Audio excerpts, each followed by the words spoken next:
क्या आप जानते हैं कि सुंदरबन के रॉयल बंगाल टाइगर नरभक्षी कैसे बने? क्या आप जानते हैं कि क्यों मदर टेरेसा ने लगभग 20,000 व्यक्तियों, जिसमें महिलाएं, बच्चे, बुजुर्ग सभी थे, उन्हें डूबने, जहर दिए जाने, रेप किए जाने, जिंदा जलाए जाने, सरकारी बंदूकों से मारे जाने और फिर मरने के बाद भी सुंदरबन के शेरों द्वारा नोचे जाने के लिए छोड़ दिया?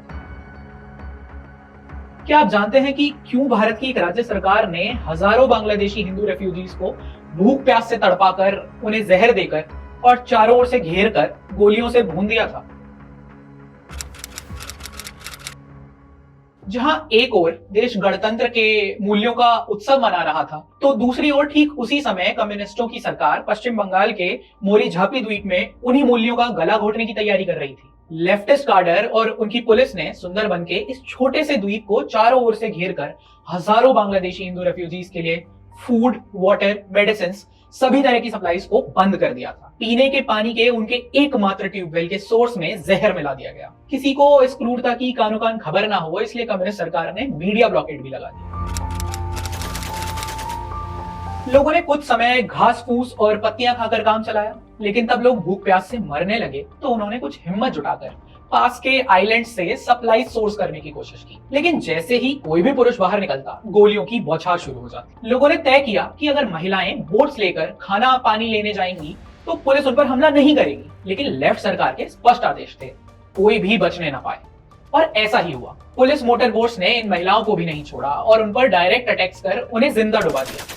जो भी उन्हें बचाने आया, उन पर भी अंधाधुंध गोलियां चलाई गईं। जो जहां दिखा, उसे वहीं बड़ी निर्ममता से मौत के घाट उतार दिया गया। यहाँ तक कि स्कूल में सरस्वती पूजा की तैयारी के लिए इकट्ठा हुए बच्चों के सर में बंदूकों के बेयोनेट्स घुसाकर मार दिया गया। लोग मुंह धोने के लिए नदी में हाथ डालते तो छोटे छोटे बच्चों की लाशें तैरती दिखाई देती। जान बचाने के लिए जहां तहां छुपकर ये बेसहारा हिंदू अपने सगे संबंधियों की लाशों पर सुंदरबन के शेरों को अपना पेट भरते देख रहे थे। जनवरी 1989 से लेकर मई 1989 तक ये नरसंहार निरंतर चलता रहा और ज्योति बासु की कम्युनिस्ट सरकार ने इन बांग्लादेशी हिंदुओं को, जिनमें से अधिकतर दलित थे, उन्हें ढूंढ ढूंढ कर मारा। 15 मई 1989 को आधी रात में 6000 से भी अधिक झोपड़ियों को आग लगा दी गई। कई लोग जिंदा जला दिए गए तो कई अपनी जान बचाकर इधर उधर भाग गए और कईयों को दंडकारण्य कैंप्स में वापस भेज दिया गया। 18 मई 1989 को लेफ्ट फ्रंट सरकार के इंफॉर्मेशन मिनिस्टर बुद्धदेव भट्टाचार्य ने घोषणा कर दी कि मोरी झापी से सभी इलीगल ऑक्यूपेंट्स को निकाल दिया गया है।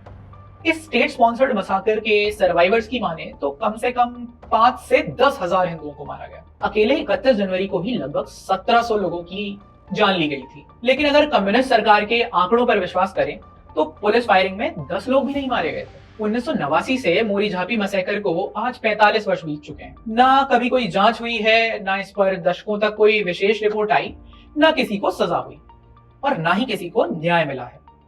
विचार कीजिए। जय श्री राम।